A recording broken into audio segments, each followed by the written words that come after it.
పాదెకరాలను సదును చేస్తే సులువుగా చూస్తున్నారా? ఆ పాదెకరాలను ప్లాట్లు చేస్తే సారాని అంటున్నారా?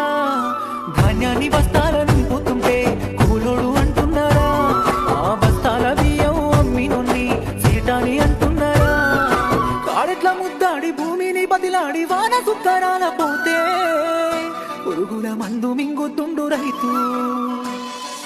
ఆశ పెంచుకొని అంతస్తు